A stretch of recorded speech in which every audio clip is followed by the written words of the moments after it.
Hello student, कैसे हैं आप। मैं राजेश कुमार फिर से आपके सामने रिप्रोडक्शन इन फ्लावरिंग प्लांट का लेक्चर नंबर 2 लेकर के आया हूं। और स्टूडेंट, आज के लेक्चर में मैं आपको बढ़ाऊंगा फीमेल रिप्रोडक्टिव पार्ट। तो आइए शुरू करते हैं आज का लेक्चर। और स्टूडेंट, फिर से मैं पहले ही बता दूं आपको कि आप इस वीडियो को लाइक और शेयर ज़रूर कीजिए, और जो नए व्यूअर्स हैं वो इस चैनल को सब्सक्राइब भी कीजिए। तो आइए स्टार्ट करते हैं आज का वीडियो। तो स्टूडेंट, चैप्टर नंबर 2 है sexual reproduction in flowering plant, और फिर से NCERT नमः के साथ शुरू करते हैं आज का वीडियो। तो स्टूडेंट, आज हम बात करने वाले हैं पिस्टिल की, यानी फीमेल रिप्रोडक्टिव पार्ट की, जिसमें मेगास्पोरेंजियम और एम्ब्रियोसेक इन्हें कवर करेंगे। और स्टूडेंट, बात करें पिस्टिल की यानी गाइनोशियम की, तो ये अपने आप में female reproductive part of the flower है। और जहाँ इसमें आप देख रहे हैं कि स्टाइल है, स्टिग्मा है, ओवरी है, इन्हीं तीन पार्ट्स को हम एक्सप्लेन करने वाले हैं। तो गाइनोशियम में consist of single pistil monocarpellary. अगर एक पिस्टिल है तो गाइनोशियम जो है वो मोनोकार्पेलरी होती है, और अगर मोर देन वन पिस्टिल है स्टूडेंट्स, तो फिर उस टर्म को मल्टी कार्पेलरी कहते हैं, यानी बाई कार्पेलरी नाम की कोई टर्म नहीं है इस समय। पहले बाई कार्पेलरी, ट्राई कार्पेलरी भी यूज़ करते थे, लेकिन आज हम केवल मल्टी कार्पेलरी यूज़ करते हैं अगर एक से ज़्यादा है तो। फिर स्टूडेंट, द पिस्टिल में बी फ्यूज टुगेदर, और अगर फ्यूज्ड हैं तो इस कंडीशन को सिनकार्पस कहते हैं, और अगर फ्री हैं स्टूडेंट्स तो इस कंडीशन को एपोकार्पस कहते हैं। फिर पिस्टिल के जनरली 3 पार्ट्स होते हैं students, stigma, style and ovary. और यहाँ आप देख पा रहे हैं आराम से स्टाइल, स्टिग्मा और ओवरी। तो एक एक करके इनके फंक्शन बात कर लें कि स्टिग्मा जो है students serve as a landing platform for the pollen grain, यानी पॉलन ग्रेन जो है वो स्टिग्मा के ऊपर आकर के लैंड करता है। और फिर जो स्टाइल है एक इलोंगेटेड सिलेंडर पार्ट है बिलो द स्टिग्मा, जो पॉलन ग्रेन स्टिग्मा के ऊपर लैंड हुआ था उसकी पॉलन ट्यूब जो एमर्ज होगी तो उसको रास्ता प्रोवाइड कराएगा ये स्टाइल। फिर थर्ड पार्ट है बेसल पार्ट, जो बल्जेड पार्ट है, यानी मोटा मोटा है, फूला हुआ पार्ट है, और स्टूडेंट इसे ओवेरी कहते हैं। और ओवेरी के भीतर एक कैविटी होती है जिसे ओवेरियन कैविटी कहते हैं। फिर स्टूडेंट आगे की बात करें तो प्लेसेंटा जो है वो located inside the ovarian cavity. Ovarian cavity और लोक्यूल एक ही बात है, तो उसके भीतर प्लेसेंटा जो है वो एग्जिस्ट करता है। और megasporangia arise from the placenta. और स्टूडेंट मेगास्पोरेंजिया जो है उसी को ही तो ओव्यूल कहते हैं। यहाँ पर जो हम बात कर रहे हैं स्टूडेंट, ये NCERT की लाइनें हैं। तो आप यूँ मत समझिए कि ये तेज़ी से चल रहा है, ये NCERT की छोटी छोटी लाइनें टॉपिक के रूप में, पॉइंट के रूप में मैंने आपको प्रोवाइड करा दी। जब आप ये वीडियो देख लेंगे तब आपको ऐसा लगेगा कि आपने NCERT पढ़ ली है, या जब आप पहले से NCERT पढ़े हुए हैं तब आपको लगेगा कि ये NCERT का रिवीजन हो रहा है। तो ये स्ट्रिक्टली NCERT ओरिएंटेड है। इससे बेहतर कंटेंट वाला वीडियो मैंने पहले ही बना रखा है reproduction in flowering plant part 2 में, लेकिन स्टूडेंट्स की डिमांड थी कि उन्हें NCERT की लाइन बाय लाइन कोई कंटेंट चाहिए, तो मैंने ये प्रोवाइड कराया। आगे बढ़ते हैं स्टूडेंट कि the number of ovule in an ovary may be 1, यानी ओवेरी में एक ओव्यूल भी हो सकता है। एग्जाम्पल है इसका वीट, पैडी, मैंगो। और एक से ज़्यादा भी हो सकते हैं, यानी मोर देन 1 भी हो सकते हैं। एग्जाम्पल है पपाया, वाटरमेलन एंड ऑर्किड्स। फिर स्टूडेंट बात करें मेगास्पोरेंजियम की यानी ओव्यूल की, तो ओव्यूल एक स्मॉल स्ट्रक्चर है attached to the placenta by the means of stalk which is called as funicle. आप इस डायग्राम में देख पा रहे होंगे कि अगर हम फ्यूनिकल ढूंढें तो स्टूडेंट फ्यूनिकल तो ये रहा नीचे वाला, ठीक है। फिर आगे और देखते हैं, इसमें ये बताया गया कि the body of the ovule fuses with the funicle, यानी बॉडी जो है ओव्यूल की वो फ्यूनिकल के साथ फ्यूज़ होती है एक पर्टिकुलर पॉइंट पे, और उस पर्टिकुलर पॉइंट को हाइलम कहते हैं। ये मैंने सर्कल किया हुआ है रेड कलर से, आप देखिएगा। फिर आगे की बात करें स्टूडेंट के रिप्रोडक्शन इन फ्लावरिंग प्लांट में मेगा स्पोरेंजियम यानी ओव्यूल की बात करें तो the hilum is the junction between the ovule and funicle. Important बात है कि what is the hilum, it is nothing, it is a junction point ovule और फ्यूनिकल का।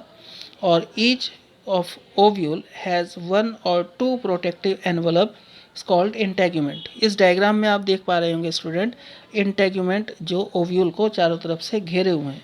ये एक भी हो सकते हैं, दो भी हो सकते हैं, और अगर एक होता है तो उसे कहते हैं हम यूनिटैग्मिक कंडीशन, और अगर दो होते हैं तो उसे कहते हैं हम बाइटैग्मिक कंडीशन। तो डिपेंड करता है।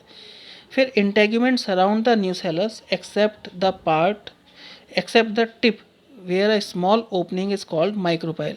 यानी माइक्रोपाइल वाले हिस्से पर केवल इंटेग्यूमेंट नहीं है। आप ये देख पा रहे हैं इसमें पिक्चर में, यहाँ पर नहीं है इंटेग्यूमेंट, ये एक ब्लैंक स्पेस है, और इस पर्टिकुलर स्पेस को जो एक पोर बना रहा है इसे कहते हैं स्टूडेंट माइक्रोपाइल। फिर opposite to the micropylar end, यानी माइक्रोपाइल के उलट, जैसे माइक्रोपाइल तो ये रहा, अब इसके उलट ओपोजिट साइड में एक और रीजन है यहाँ जिसे कहते हैं हम chalaza, representing the basal part of the ovule. ये बेसल पार्ट है तो ऊपर, लेकिन ये आप ओव्यूल भी तो देखिए, ओव्यूल भी तो उल्टा बना हुआ है।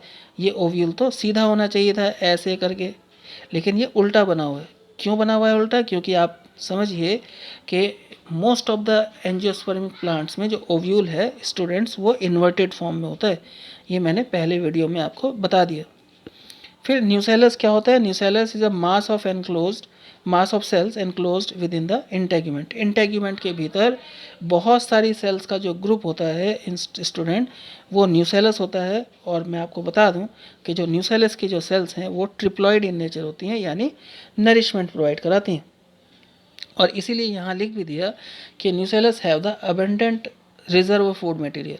तो ध्यान रहे, एनसीईआरटी चल रही है। और embryo sac is located in the nucellus. आप देख पा रहे हैं कि भाई ये तो है न्यूसेलस सारा का सारा, और इसी न्यूसेलस के भीतर ये एम्ब्रियो सैक पड़ा हुआ है, ये रहा। तो ये न्यूसेलस और ये एम्ब्रियो सैक, तो आप देखिएगा। फिर आगे बढ़ते हैं कि embryo sac is located in the nucellus, और student generally the single embryo sac formed from the single megaspore. अगर एक एम्ब्रियो सैक फॉर्मेशन एक मेगास्पोर से होता है तो इस तरह का जो एम्ब्रियो सैक है उसे मोनोस्पोरिक एम्ब्रियो सैक कहते हैं। फिर स्टूडेंट मेगास्पोरोजेनेसिस की बात करें, एक नया प्रोसेस है, यानी एक ऐसा प्रोसेस जिसमें मेगास्पोर मदर सेल्स जो है वो मेगास्पोर प्रोड्यूस करती हैं। यानी मेगास्पोरोजेनेसिस का मतलब कि the formation of megaspores from the megaspore mother cell is called the megasporogenesis. और ये जो नीचे आप डायग्राम देख रहे हैं ये पूरा का पूरा एक एम्ब्रियो सैक है जो एक मेगास्पोर मदर सेल से बना है। फिर ovules generally differentiate a single megaspore mother cell that a single megaspore mother cell in that micropylar region of the nucellus। Nucellus के माइक्रोपाइल वाले रीजन से जो वो मेगास्पोर मदर सेल है वो डिफ्रेंशिएट होना शुरू करती है। और स्टूडेंट जो मेगास्पोर मदर सेल है वो लार्ज सेल होती है जिसमें डेंस साइटोप्लाज्म है, प्रोमिनेंट न्यूक्लियस है बढ़िया सा। और ये जो मेगास्पोर मदर सेल है अंडरगोज द म्योटिक डिवीज़न। तो ये एक म्योटिक डिवीज़न में जाती है और म्योटिक डिवीज़न के बाद 4 सेल्स बना लेती है। ये आप डायग्राम में देख पा रहे हैं स्टूडेंट कि ये मेगास्पोर मदर सेल थी, और ये एक पहले नंबर पर पहला डिवीज़न हुआ D1 तो इसने डायड बनाया, और दूसरा डिवीज़न हुआ तो टेट्रेड बना लिया, तो ये टेट्रेड बन गया। ये 4 मेगास्पोर्स बन गए। अब ये 4 मेगास्पोर्स आगे क्या करते हैं, देखिए यहाँ डायग्राम में दिख रहा है आपको कि ऊपर 3 तो जो हैं वो डीजनरेट हो गए, और एक जो है वो फंक्शनल मेगास्पोर की तरह कंसिडर किया जाने लगा। यहाँ लिखा है देखिए कि in the maturity of the flowering plant in one of the megaspore is functional while the other 3 becomes degenerated। आप डायग्राम में देख पा रहे हैं। only one functional megaspore develop into the female gametophyte यानी embryo sac। ये मैंने पहले ही बताया आपको।